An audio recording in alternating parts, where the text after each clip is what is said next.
በካራክተሮቹ ላይ የሚጫወት የማይረባ ደራሲ ነው ማለት ነው። ምንም እንደሌለኝ እግዚአብሔር አውቋል ማለት ነው። ያ ነው እግዚአብሔር ለኔ። አንድ ቀን ኮረኮረኝ።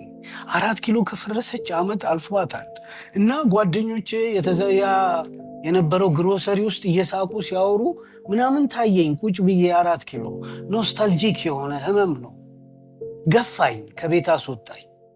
ኮንትራት ታክሲ አስያዘኝ። 4 ኪሎ ወሰደኝ። ባዶ ነው፣ ፈራርሷል። ማመን አልቻልኩ። መፍረሱን ካወቅኩ እኮ ቆይቷል።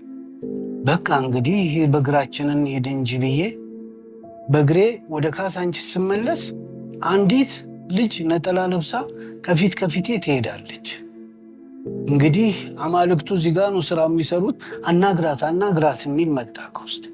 ግን አላናገርም። ይቅር ብቻዬን ነው እዛ የምሄደው፣ ግን እያወራኋት ብሄድ ጥሩ ነው የሚልም ሀሳብ መጣልኝ። ግን ይቅር እያልኩ እያመነታው ለቅሶ ሰማሁ።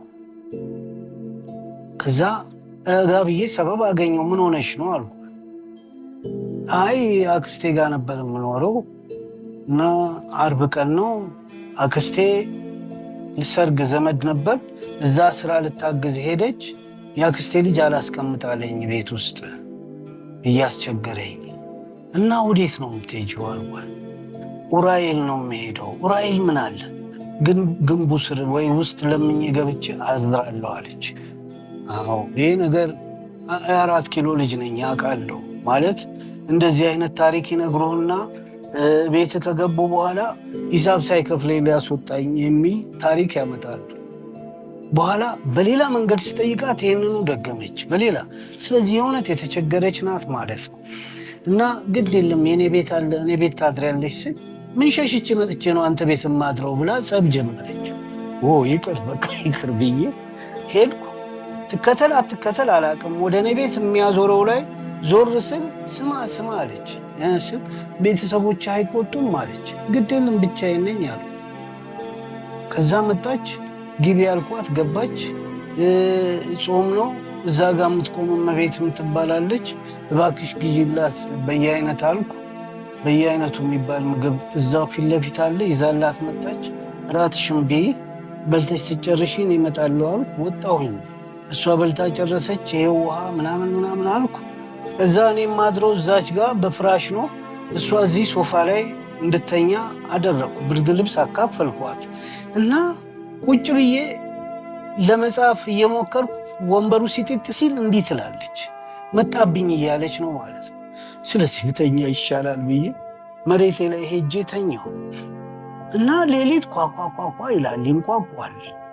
ሳይ እሷ ቆማ በርት ነው። ምንድን ነው ስላት ቤተክርስቲያኑ ጋር አመመሽ ተለክፈሻል፣ እዛ ብርድ ላይ እንዳታድሪ አይደል እንደዚህ መጣሽው፣ ዝም በይና ተኛ አልኩ። ገና 10 ተኩል ነው 11 እስካሁን ከተወኝ በቃ ብላ ነው መሰለኝ። ከዛ ተኛች። እንደገና ተነስታ ለ12 ሩብ ጉዳይ ታንኳኳ ጀመር። በቃ ያው ክፈችና ሂጂ።